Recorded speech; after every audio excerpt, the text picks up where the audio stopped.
Турнирда бердәм Россияның яшь гвардиясы Бөтен Россия сәяси партиясының Саба төбәк бүлеге, Саба муниципаль районы башкарма комитетының яшьләр эшләре һәм спорт бүлеге оештыра. Финал этабына 4 җирлектән сайлап алу этапларында катнашкан 8 кеше үткән.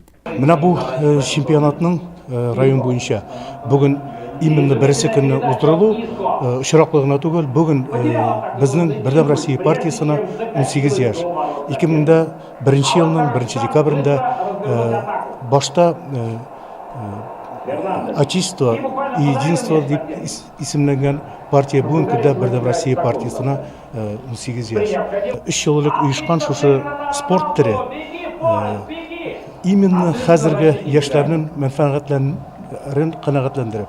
Фәрит Зарипов Татарстан Республикасы Дәүләт Советы депутаты Марат Галиевның районда киберфутболны үстерү максатыннан техник җиһазлар сатып алу өчен 15 000 сумлык сертификатын тапшырды. Безнең 2 ноябрь көнне әлеге Саба районы кубогына яшьләр арасында Саба муниципаль районы кубогына безнең инде илгар ителгән әлеге ярыш 2 ноябрь көнне без башлап җибәрдек менә Түбәнче авыл җирлегендә, 10 ноябрь көнне булды Сатыш авыл җирлегендә, 17 ноябрь көнне Ябылыштау һәм инде 24 ноябрь көнне безнең бу булыбызда Шәмбәрдән авыл җирлегендә һәм инде әлеге җирлекләрдә безнең 1 һәм 2 урын алган безнең финалистларыбыз бүген менә 1 декабрь көнне шушы финал уеннарында катнашалар һәм инде әлбәттә безнең җиңүчеләргә бүген Саба яшьләр спорт һәм яшьләр бүлеге исеменнән безнең бүләкләр һәм дипломнар һәм инде җиңүчегә әлбәттә кубок каралды. Хәзергә уйнаучылар җан атарлар күп булмаса да, аларның саны әкренләп үсүгә таба бара. Спортның бу төре популярлашып китсә,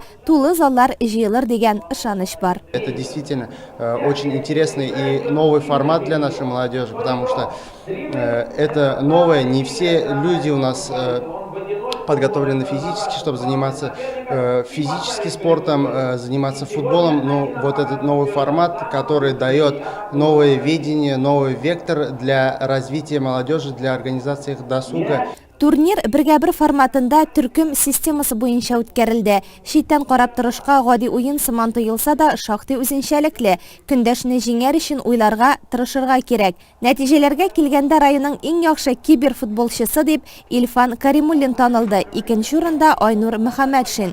Рәдис Хафизов 3нче урынны яулады. Районның яшьләр эшләре һәм спорт бүлеге җитәкчесе Ирек Гарипов барлык финалистларга диплом, призерларга бүләкләр тапшырды.